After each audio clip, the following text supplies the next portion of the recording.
Good morning. It certainly is, Scott, isn't it? Beautiful. That sun is just brilliant right now. Yeah, it might be a little nippy outside compared to our 80-degree highs that we had first the weekend of last week. But, that's what you got to love about Tennessee, though. One day it's 80, next day high's 30.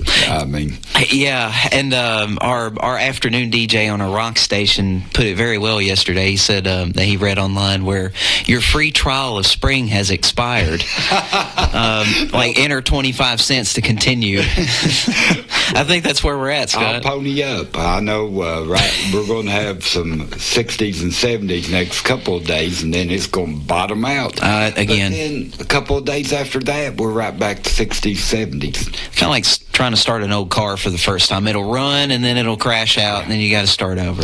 Or lawnmower. I've already had that experience. It's that time of year, isn't it? It is. Folks, well, it's that time of the month for the program with the Shelbyville City Manager, Scott Collins. And, of course, thanks for coming in today, Mr. Scott.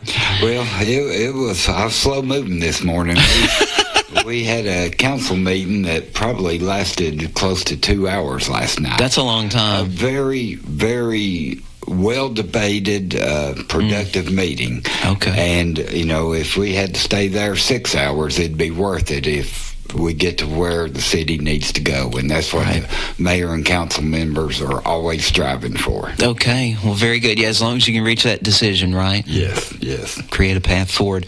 So, I think a big topic from that was the Remington Farms approval.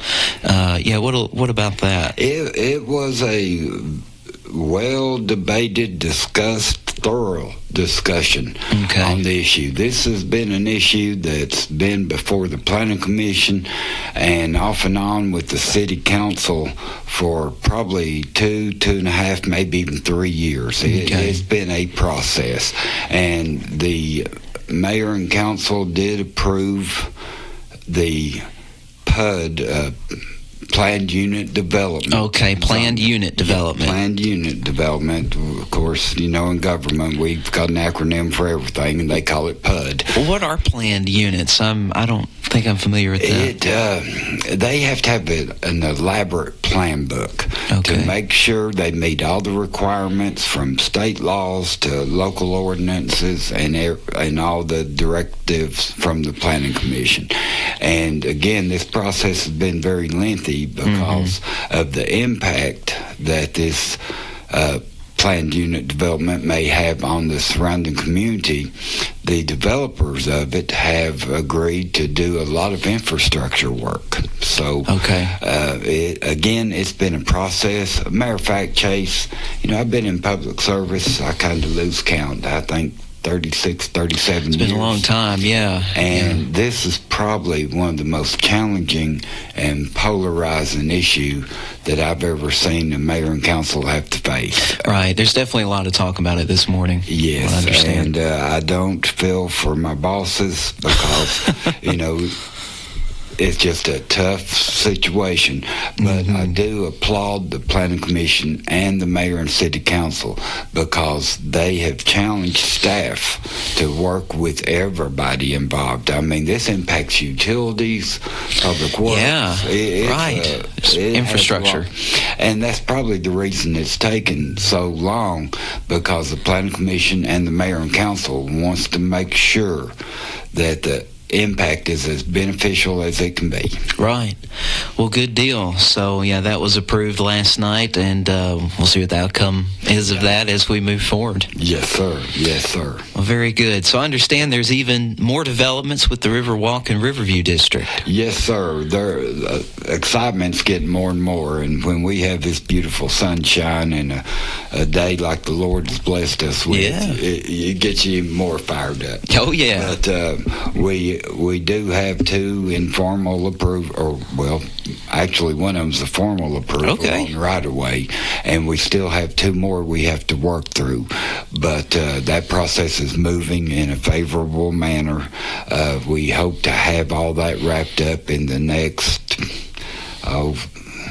45 to 60 days, and then we start the path to construction. And tentatively right now we still have, for the Riverwalk, we still have a targeted date of July 1st. Okay. But again, looking at it through experienced eyes, for the lack of a better word. Yeah, nearly 40 years there. If we're starting by Labor Day, I'll be ecstatic. Okay. I really will, because this has been a long anticipated project, and it is going to add so much. We had the benefit of having Governor Lee come out last Friday. We did. That was already a week ago, folks. Yes, yeah. It was a week ago today, and we had the opportunity to show Governor Lee the concepts of what and the impact that this project's going to have on the area. Mm-hmm. And he was highly impressed. And, of course, he helps fund it through Tennessee Department of Transportation. When construction comes, they pay 80% of it, thankfully. Oh, wow. Yes. Okay. Yes. Okay. So we're very excited about that, the beautiful river overlook that we're going to have. Mm-hmm. And then it all ties in to the Riverview District that we've been working on, Public Works, Parks and Recreation. I can't say enough about them. Yeah, we just had them in this week as well. Yeah, a great group. And, of course, all of it under the guidance and leadership of the mayor and city council. Okay. Well, very good. So that is coming with some improvements very soon. And so if we see, I'll put it as like groundbreaking happening by Labor Day or so, that's going to be... It's going to be big. Fantastic, and believe me, you all will receive a media invite to come. Absolutely. Yes. This project's been in the makings for years and years. Okay. And when we finally get to turn that first shovel, it's going to be exciting. This is what, over 20 years in the making, maybe 30? I'm not sure. I know it's been talked about forever. The government funding's been in place for at least 5 years. Okay. Yeah. Very good.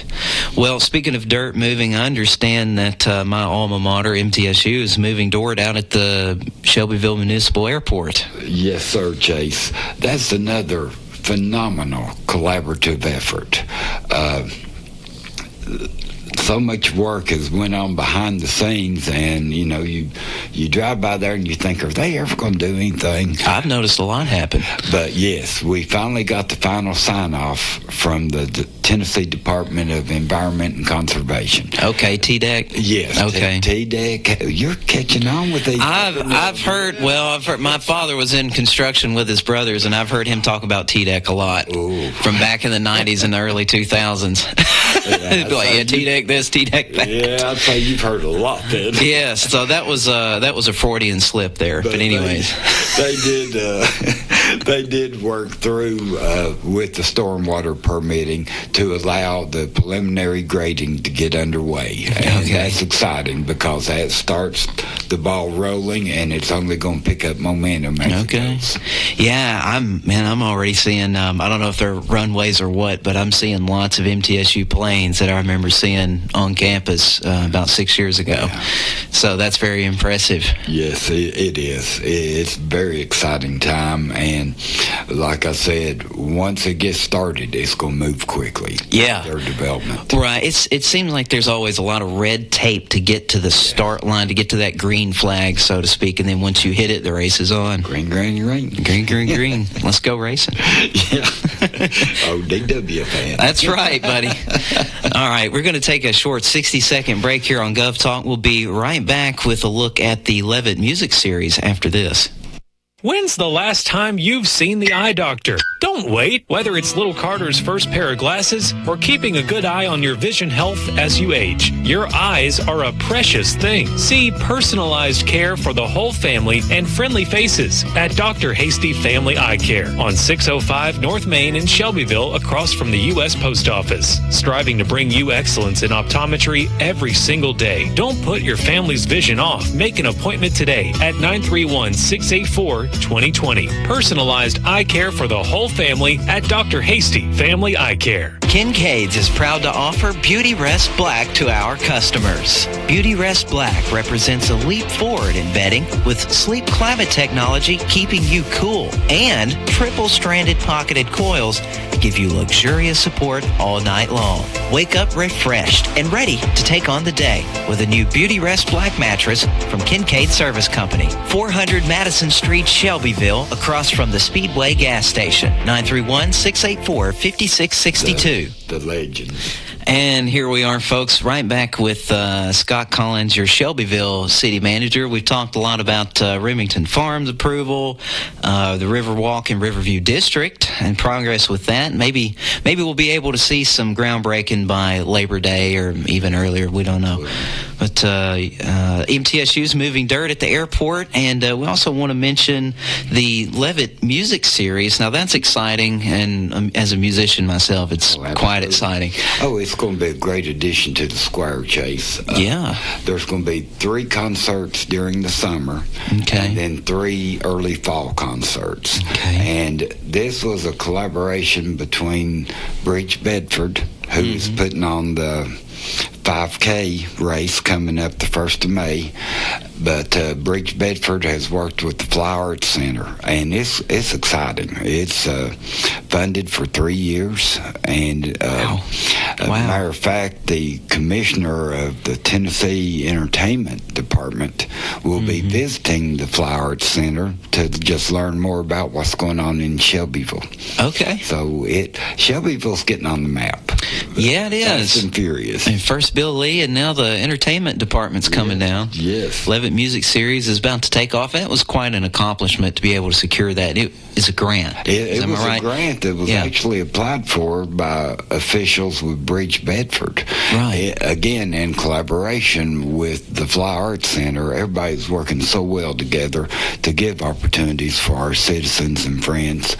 So this is just one more feather in the cap. Right. And come to think of it, Bridge Bedford's grant writer was actually in for a program already this year. So he is excellent, an exceptional young man. He is very impressive. So I understand, at least for this year, of course, you don't have like a permanent structure built for an amphitheater or an outdoor stage. So maybe this year we'll have a temporary stage around the Fly? Yes, because again, the center focus is the Fly in the Riverview District. Well, the Riverview District is still going to be a major construction zone, especially with the River Walk and River Overlook construction coming on. So it'll be focused on the Flower Arts Center, and they have so many talented and dedicated and committed people. They do. I mean, it's phenomenal. I've not had an opportunity this early in the season to get to production, but I'm looking forward to one coming up soon. Oh, yeah. And again, they do so much, and the improvements made over there, both with the city doing the parking lot, along with all the extra programming that the Flower Arts Center is doing now. It's exciting times. It is, and that extra parking is beneficial for everybody, folks coming to the Cruise Inn on the Square to people just wanting a parking spot for Grindstone Cowboy that are able to make the walk. Oh, absolutely. And especially on a day like today, it may be a little cool, but just to get out and walk and enjoy it. Absolutely. I'll probably be taking a walk around the square later today because I just enjoy doing it and getting input from the business interest. Looking at my temperature gauge here on my phone, this is not an Elijah Kirby sponsored weather forecast. This is just me looking at my iPhone. But anyways, I would guess you might want to take that walk this afternoon because our high is 64 today. Oh, yeah, perfect weather. So I'm Elijah Kirby. Anyways, so I understand that the council is going to be rejoining the chamber. That's big news. Very big news. It's kind of, there's a lot of moving pieces here, but originally you had your Chamber of Commerce, and then it was taken in by the Shelbyville-Bedford Partnership. And then for reasons I don't need to go into, the city decided to step away from the partnership. And but the partnership, for all intents and purposes, that particular structure is gone, and now the Bedford County Chamber is coming back to encompass most of what the partnership did, if not more. And the city voted last night to rejoin at a chairman sponsorship level, which is the top level of sponsorship. It's a large sponsorship. So we're looking forward to working with our friends across the street. Yes, and they are across the street. Getting busy on a lot of great projects and a lot of coordination and cooperation, because with all this coming up, it's definitely going to take all hands on deck. Right, it's going to be better to be together in that situation. Absolutely. So that's fantastic. That's great news to hear that you guys are back part of the chamber. Yes, it's exciting. That is exciting. Very good, very good. I understand you had something else you wanted to talk about. The again, it was a productive meeting. Oh yeah, with 2 hours. That's a long one, buddy. It was very productive, though, and from a staff's perspective, we love it when the mayor and city council discuss and debate these issues out, because that gives us a clear sense of direction. Good. Before I go into one of their other major moves, a lot happened last night, and they did approve the 2026 strategic plan. Okay. And that gives staff a guidebook on how to promote issues in the budget for council's consideration and move forward on several progressive issues and projects. But one of the biggies they did, if you drove by Depot Street lately, yes, you look down Deary Street, and we had a community development block grant through the Tennessee Department of Economic and Community Development. Mm-hmm. And we were able to improve the sidewalks, make them more ADA accessible. Last night, the council voted to apply for another CDBG, which will allow us to extend the sidewalks from the end of the initial project at East Lane and go all the way to Madison. Wow. So that's a major connection. That is a major connection. Yes. Madison, of course, there was a time where Madison was the main street of its day, but still a major business district for here in Shelbyville. Well, the mayor and council has challenged staff to find funding without doing an undue burden on the taxpayers on connectivity. And our eventual goal is to connect the square with the celebration grounds, and connect that to our showcase park. Okay. So getting all that tied in together to where families can just get out and enjoy the day and walk, bike, whatever. Yeah, you could walk through the city. Wow, we can make Shelbyville walkable with that. Yes. That would be very impressive. And I think you'd see, for those who choose to participate, I think you'd see some health benefits in that. Absolutely. If you talk to our Parks and Rec director, Trevor, Wednesday in the week, he's always pushing issues like that. He wants a walkable city. Yeah, absolutely. And again, I believe you'd see some health trends with that. So that would be excellent. Well, and that goes back to the wonderful Christmas season we just came from. I mean, here we are in March, but mid-March, can you believe? I can still see the glow from that special period. And my wife and I, due to illness, we didn't get to go home or back to East Tennessee for Christmas. Yeah. So on Christmas Eve, we walked the park and their trail of lights. I can't remember what they called it, but it was so special, and there were so many people out there enjoying it. So that makes it even better. I was trying to remember what it was called. It's like North Pole something. It's escaping me as well. But they always do a fantastic job. They do.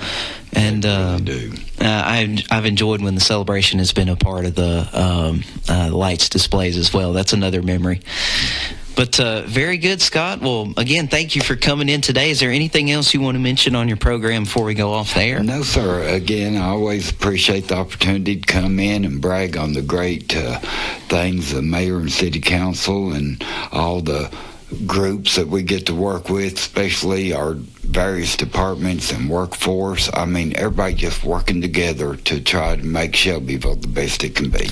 That's right. Oh, I think we'd be remiss if we didn't mention the Jim Key statue. I forgot about that at the Fly. That's coming. That is another fun project that we're working with the Fly Arts Center again. Mm-hmm. And beautiful Jim Key, for those that may not know, was a renowned, famous horse that could count, could spell. Oh. He performed in front of President McKinley. I remember this, yeah. He performed at a World's Fair. Back, World's Fair used to be a big deal. Where was that at?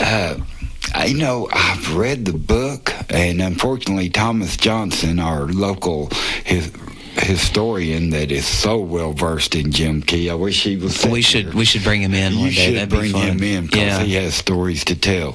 But the Fly Arts Center has commissioned an artist, and they are painting a life-size statue as part of their fundraising program. Mm-hmm. And it's going to have, beautiful Jim Key's face. Okay. But then on his flanks and other area, it's going to have the history of Jim Key. Oh, cool. And our Public Works Department's built a little stable for him right between Glass Hollow and Grindstone. It's a good spot. Going to be a great photo opportunity and an opportunity to learn our rich history. Absolutely, and what a great spot for it, with Glass Hollow being one of the other famous new businesses here in town with delicious food and a great place to go at night, and also horse people, so I'm sure they're happy about their new neighbor. And the back part of Glass Hollow, which is eventually going to be the Glass Hollow Tavern, that's where the harness shop was, where Jim Key was. So it all ties together. And we're excited to do our part to tell the story. Well, good deal. Well, that's another exciting project coming up here in Shelbyville as well. Yes, sir. All right. Well, Scott, thank you so much for coming in today. I appreciate you. Always a pleasure, Chase. Thank you. Absolutely. Folks, this is Chase Clanton with Hopkins Farms Broadcasting for Gov Talk, where we have lots of programs every month where we talk directly to the source and get you the information you need to stay informed. I'm Chase Clanton. Until next time.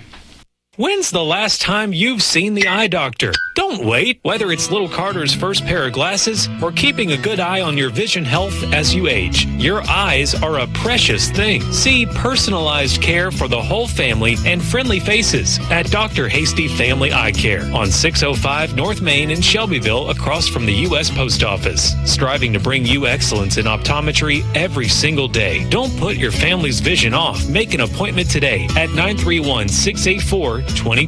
Personalized eye care for the whole family at Dr. Hasty Family Eye Care. Visit Kincaid Service Company today to experience the superior comfort of a Serta mattress. Serta has pioneered sleep innovation for more than 90 years, bringing quality products to more than 150 countries worldwide. Serta Comfort is validated by consumers with thousands of 5-star reviews and are designed and assembled in the U.S. at one of Serta's state-of-the-art facilities. Serta's award-winning mattress collections are created by providing superior comfort along with overall support and breathability. Get Serta Comfort by visiting Kincaid Service Company in Shelbyville. Online at kincaidservice.com.